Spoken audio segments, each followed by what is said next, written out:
आज बात करेंगे कानून की बात एडवोकेट ऋषिपाल के साथ। जी हाँ, नमस्कार दोस्तों, मैं मोहम्मद रफ़ी और आप सभी का स्वागत करता हूँ हेडलाइंस इंडिया टुडे में। आज हम बात करने आए हैं कि जिस तरह से पूरे देश के अंदर जो लड़की, महिलाओं और बच्चियों के संग जो दुर्व्यवहार और जघन्य अपराध हो रहा है। जी हाँ, आप सही सोच रहे हैं। जो ये रेप के मामले, जो बलात्कार के मामले लगातार बढ़ते जा रहे हैं और इतना वेश्याना तरीके से इस सामने आ रहा है, इन सारी चीज़ों पर आज हम बात करेंगे। मेरे साथ मौजूद हैं एडवोकेट ऋषिपाल सिंह जी।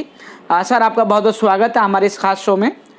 और आज हम बात करेंगे कि जो ये रेप का जो मामला होता है, आखिर ये रेप कानूनन परिभाषा में क्या होती है, इस पर हम आज बहुत खुलासे तौर पे बात करेंगे। वकील साहब, मैं आपसे ये जानना चाहता हूँ, जो ये रेप का मामला है लगातार बढ़ रहा है, चाहे वो किसी बच्ची के संग हो या कोई नाबालिग लड़की के संग हो या कोई महिला भी हो, उसके साथ जो ये रेप के जो मामले आ रहे हैं, आखिर इतने मामले बढ़ क्यों रहे हैं और आखिर मामला ये रेप है क्या कानूनन परिभाषा में? देखिए, पहले तो रेप जैसा एक जघन्य अपराध किसी भी समाज के लिए एक बहुत बड़ा दाग होता है। और आज हम 21वीं सदी में जी रहे हैं। भारतवर्ष ने इतनी प्रगति कर ली है, फिर भी जो ये अपराध का बढ़ना, ये हमारे लिए एक बहुत ही नेगेटिव सोर्स को पैदा करता है, एक नेगेटिव सेंस को पैदा करता है। हमारा देश, जहां हम कोशिश करते हैं कि महिलाएं आगे बढ़ें और बच्चियां आगे बढ़ें, बेटी बचाएं, ऐसी स्थिति में रेप केस का बढ़ना ये बहुत ही गंभीर स्थिति है। जहां हम बात करते हैं कानून की, जो रेप की डेफिनेशन है, बलात्कार की डेफिनेशन है, वो 375 आईपीसी में डिफाइंड है। 375 आईपीसी के अंदर जो प्रावधान है, उसको पिछले विगत वर्षों में 2013 के बाद, जब निर्भया बलात्कार का जो कांड हुआ था, उसके बाद उसमें काफ़ी परिवर्तन आया। 375 के अंदर भी, 376 के अंदर भी, और इवन जो एविडेंस एक्ट है, जो हमारा साक्ष्य अधिनियम है, उसमें भी 114A जोड़ा गया और 53A, 53A, उसमें भी काफ़ी जो है बदलाव लाए गए। इन सारे बदलावों का लाने का उद्देश्य यही था कि जो भी अपराधी है, जो अपराधी अपराध करके किसी भी तरीके से बच जाते हैं, उनको कड़ी से कड़ी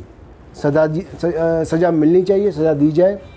और उनका ट्रायल ढंग से हो। और ये रेप के जो बढ़ते केस हैं, इन केसों पर लगाम लगाई जाए। वकील साहब, कहीं ना कहीं आपकी बातों से हमारे दर्शक समझ पा रहे हैं कि ये रेप का मामला कानूनन परिभाषा में क्या है। उसके बाद जब 2013 में जब निर्भया कांड रहा और उसके बाद जो कानून में जो परिवर्तन आया है, कहीं ना कहीं कानून सख्त हो गया है उन आरोपियों के लिए जो इस तरह के अपराध को कर रहे हैं। लेकिन क्या कानून के सख्त होने पर अपराध कम हुए हैं या फिर इसके अलावा किसी और चीज़ की भी ज़रूरत हमें लगती है जो हमारे सामने खामियां नज़र आ रही हैं? इस पर आप क्या कहेंगे? देखिए, पिछले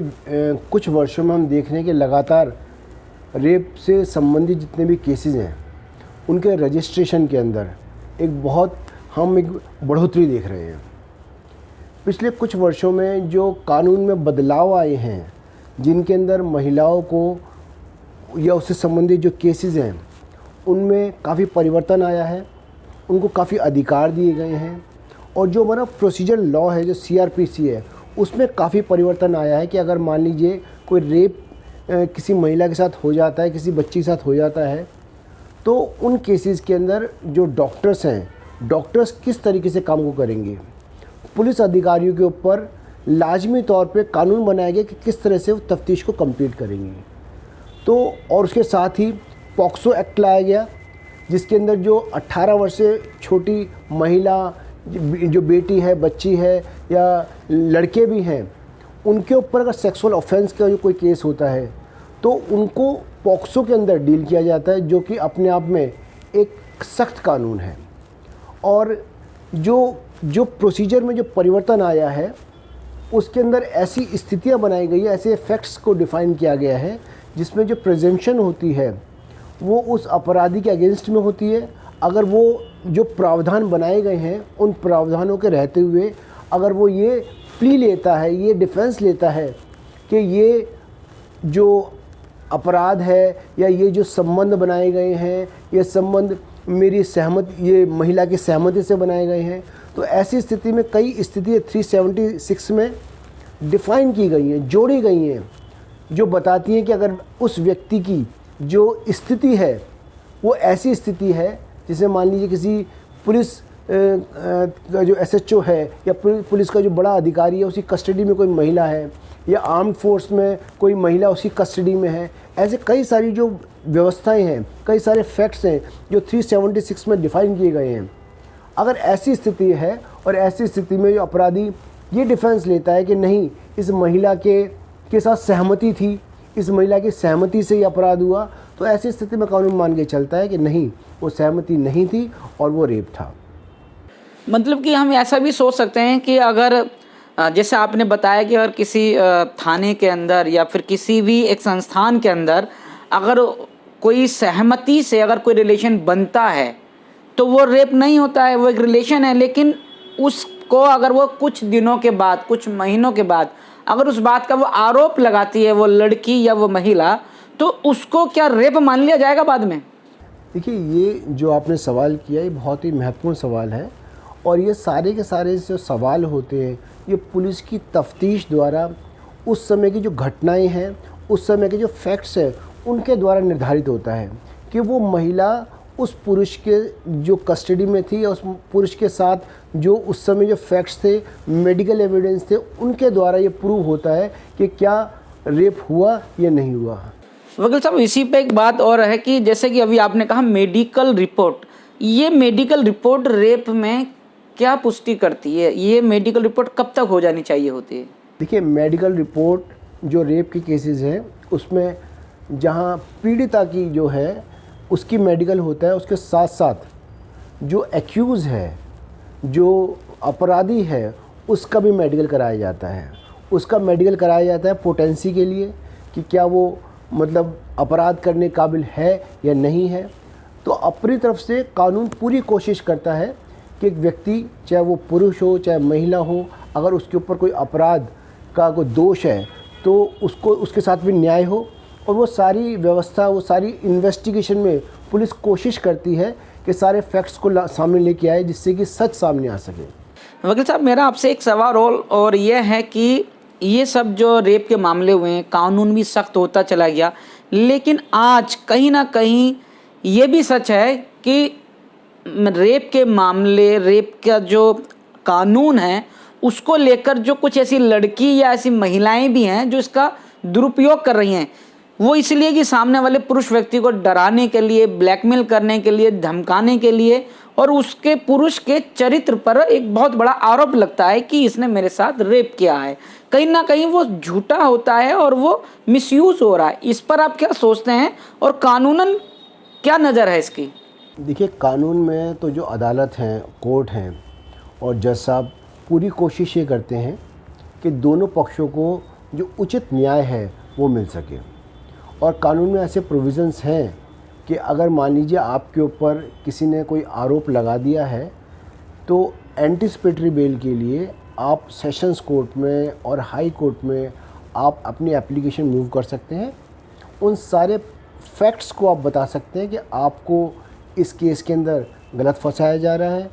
और किसी भी तरह से जो आपको अगर उस कानून का मिसयूज़ आपको पता लगता है और आपको ऐसे फैक्ट्स सामने आते हैं, ऐसी बातें सामने आती हैं जो अपने बचाव में आप बता सकते हैं, तो कानून और जो कोर्ट है वो दोनों के लिए खुला हुआ है। आपको पूरा अधिकार है, आप अपनी बात को साबित कर सकते हैं। हालांकि जो विगत वर्षों के बदलाव हैं, उन बदलाव में जैसे जो प्रिजम्पशन आई हैं 114A के अंदर और 53A के अंदर, उनके अंदर ऐसे बदलाव आए हैं जिसके अंदर अगर कुछ हालात ऐसे होते हैं कि जिसके अंदर कोई व्यक्ति ये प्ली लेके चलता है कि कंसेंटेड सेक्स है और ये रेप नहीं है, तो वो कुछ हद तक मतलब महिलाओं के पक्ष में है। उसकी प्रिजम्पशन महिलाओं को इस ट्रॉमा से बचाने के लिए, इस अपराध को साबित करने के लिए कुछ ऐसे सख्त जो कानून लाए गए हैं जिससे कि वो अपराधी जो हैं वो बच सकें। लेकिन उसके साथ साथ कानून जो हमारा कॉन्स्टिट्यूशन है, संविधान है, वो हमें अधिकार देता है कि सभी लोग एवरीवन इज़ बिफोर लॉ, हर आदमी जो कानून के सामने वो बराबर है। वो अपनी बात को कहने के लिए high court, supreme court, district court, जहाँ भी वो उसका जो कंसर्न कोर्ट लगती है वहाँ जा सकता है। अपनी बात को, वो सारी बातें जो फैक्ट्स आपके पास है वो कानून के सामने रख सकता है और जज साहब उन सारे बातों को सुनने के बाद ये फैसला करते हैं। हालांकि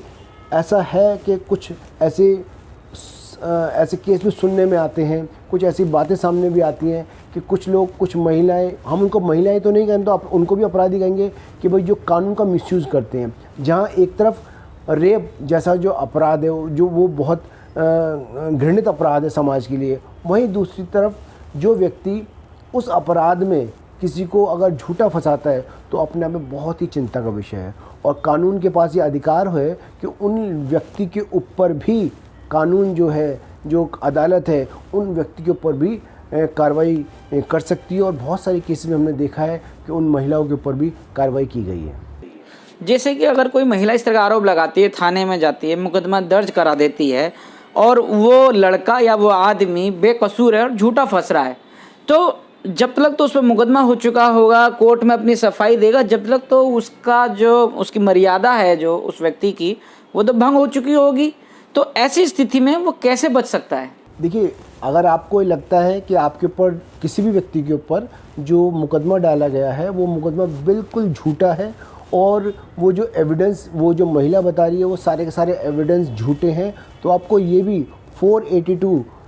482 CRPC में प्रोविज़न है कि आप सीधा हाई कोर्ट जा सकते हो उसको क्वैश कराने के लिए। लेकिन हर चीज़ जो है हमारे यहाँ शख्स आधारित है, यानी कि एविडेंस बेस्ड है। आपको एविडेंस अपने पक्ष में दिखाने होंगे, जो माननीय अदालत है, चाहे वो सेशंस कोर्ट है, हाई कोर्ट है, वो साबित करना होगा आपको कि भाई ये जो मुकदमा किया गया है ये मुकदमा झूठा है और आपके पास अपने बचाव के ये फला जो एविडेंस आपको मौजूद हैं। जब आप वो दिखाते हैं तो आपको भी न्याय की पूरा आपको चांस दिया जाता है कि आपको न्याय मिल सके।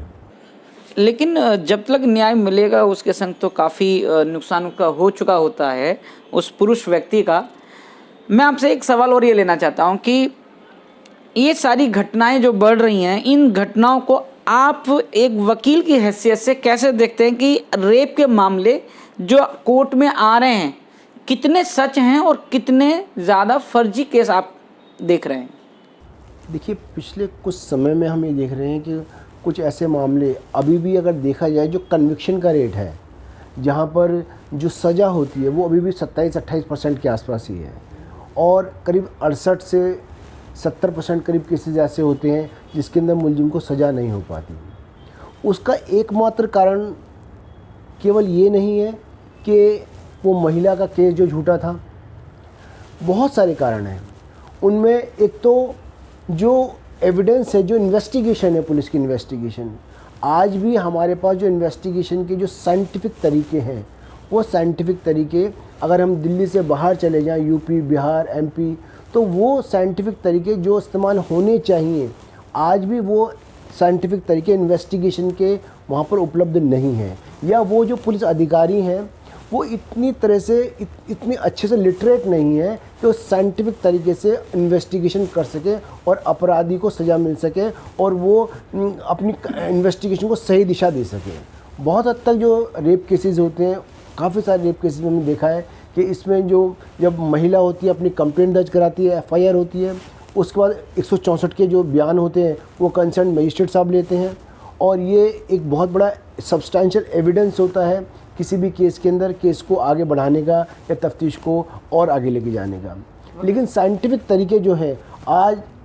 आज भी उनकी कमी है। प्रॉपर तरीके से वो जो इन्वेस्टिगेशन है वो प्रॉपर नहीं हो पा रही।